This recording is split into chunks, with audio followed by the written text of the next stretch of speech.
አንድ እጅግ የሚያስገርምና ብዙዎቻችን ልንቀበል የሚከብደንን የህይወት እውነት ልንገርህ። የሰው ልጆች በተፈጥሯቸው በነፃ በገፍና ሁል ጊዜ ለሚያገኙት ነገር ምንም አይነት ክብር የላቸውም።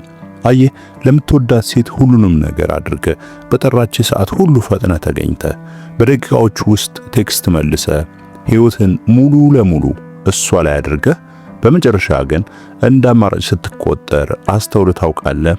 ያን ሁሉ መስዋዕትነት ከፍለ ያን ሁሉ ፍቅር ሰጥተ ለምንድነው የማትናፍቃት? ለምንድነው ስልክ ስትደውል በደስታ የማታነሳው?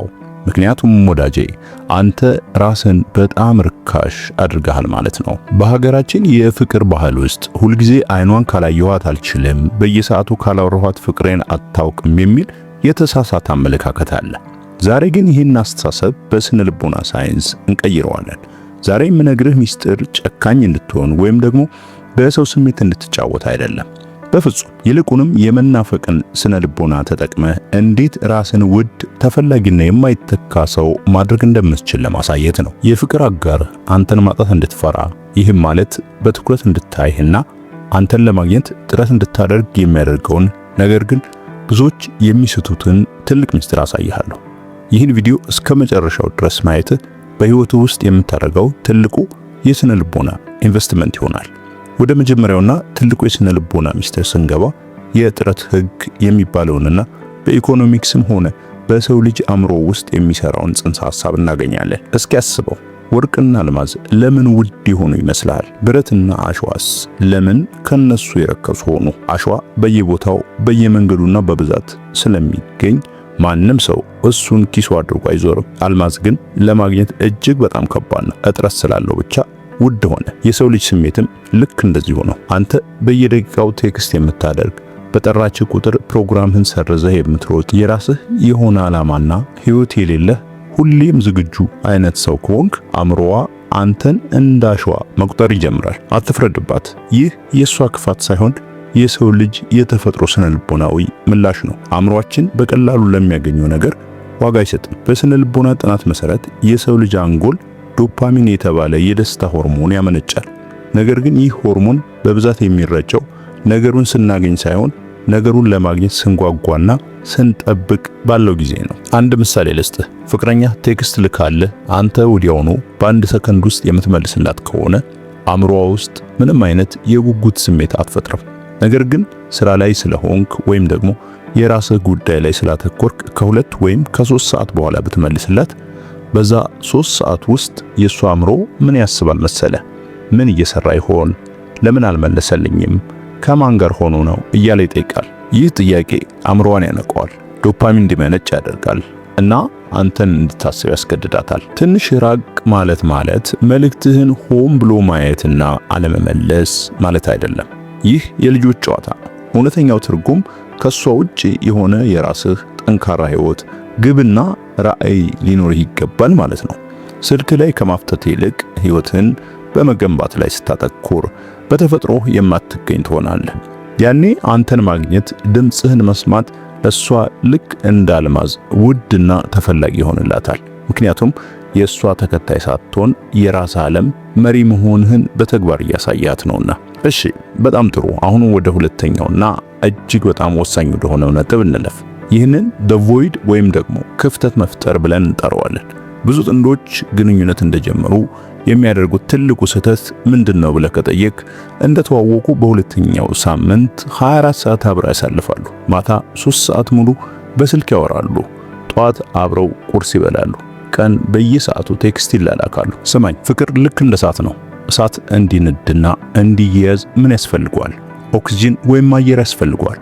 እንጨቶቹን በጣም አቀራርበህ ካጨናነካቸው እሳቱ ታፍኖ ይጠፋል። ግንኙነትም ልክ እንደዚሁ ነው። ተቀራርበው መታፈን፣ የራስን ጊዜ ወይም ፐርሰናል ስፔስ ማጣት ፍቅሩን ይገድለዋል። በመካከላችሁ አየር እንዲገባ፣ ናፍቆት እንዲፈጠር ክፍተት ያስፈልጋል። መናፍቅ የሚፈጠረው እኮ አብረህ ስትሆን አይደለም። ናፍቆት የሚፈጠረው ባዶነት ሲኖር ነው። አንተ ከሷ ርቀህ የራስን ስራ ስትሰራ፣ ከጓደኞች ጋር ስትሆን ወይም መጽሐፍ ስታነብ ያ ባዶነት እሷ ስላንተ እንድታስብ፣ እንድታልምና ትውስታዎቻችሁን እንድታብሰለስል እድል ይሰጣታል። አንተ ግን በየሰዓቱ የምትደውልላት ከሆነ አእምሮዋ ስላንተ ለማሰብ ጊዜም ሆነ ምክንያት አይኖረውም። ምኑን ትናፍቅህ? ገና ስታስበው እኮ አንተ አጠገቧ ደርሰሃል። አንድን ሰው ሁልጊዜ እሺ በማለት ሁልጊዜ በመገኘት ማጣት ትችላለህ። አንዳንዴ የኔ ማር ዛሬ ማታ ላገኝሽ አልችልም፣ ማጠናቀቅ ያለብኝ የቢዝነስ ሥራ ወይም ፕሮጀክት አለኝ ማለት መብትህ ብቻ ሳይሆን ግዴታህም ነው። ይህ ንግግር ፍቅረኛ ውስጥ ሁለት ትልልቅ ስሜቶችን ይፈጥራል። አንደኛ ዋው የራሱ ዓላማና ራዕይ ያለው ጠንካራ ሰው ነው ብላ ታከብራለች። ሁለተኛ ያለኔም ደስተኛ መሆንና ሕይወቱን መምራት ይችላል የሚል ጤናማ ስጋት ይፈጥርባታል። ይህ ጤናማ ስጋት ደግሞ አንተን እንዳታጣህ ይበልጥ እንድትጥር ይበልጥ እንድትወድህና እንድትንከባከብ ያደርጋታል። ስለዚህ እባክህን ያንን ጤናማ ባዶነት አትግደለው። የናፍቆት እናት እሱ ነውና። አሁን ወደ መጨረሻውና ብዙዎች ወደሚሳሳቱበት ትልቁ የስነ ልቦና ሚስጥር መተናል። አንዳንዶች ትንሽ መጥፋትን፣ ርቆ መቅረት፣ ስልክ አለማንሳት ወይም ሆን ብሎ ማኩረፍ ይመስላቸዋል። ወዳጄ ያ መርዛማነት ነው። እኛ እያወራን ያለነው ስለ ከፍተኛ ዋጋ ያለው ስለመሆን ስነ ልቦና ነው። ትልቁ ሚስጥር ያለው እዚህ ላይ ነው። ስትጠፋ ርቀህ ጥፋ። ነገር ግን ስትገኝ መገኘትህ 100% ሙሉና ጥራት ያለው ይሁን።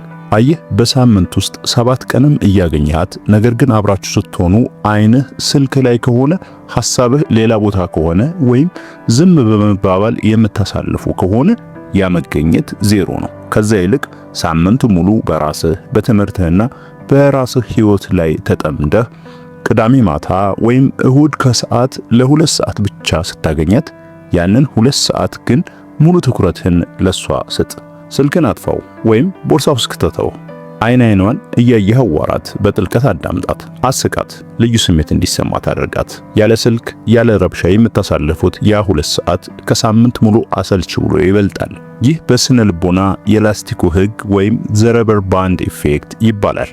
ላስቲክን ወደ ኋላ በሳብከው ወይም በራቀህ ቁጥር ውስጡ ትልቅ ኃይል ወይም ቴንሽን ይፈጠራል። ስትለቀው ደግሞ በከፍተኛ ፍጥነት ይላተማል ወይም ይጣበቃል። አንተም በራስህ ስትጠመድ እና ስትርቅ የናፍቆት ውጥረት ይፈጠራል። ስትገናኙ ደግሞ ፍቅራችሁ እጅግ የጠነከረ ይሆናል። ስለዚህ እሷን የህይወትህ ማዕከል አታድርጋት። የህይወትህ ማዕከል አንተ፣ ፈጣሪህና ዓላማህ ናቸው። እሷ የዚያ ውብ ህይወት ተካፋይ ናት።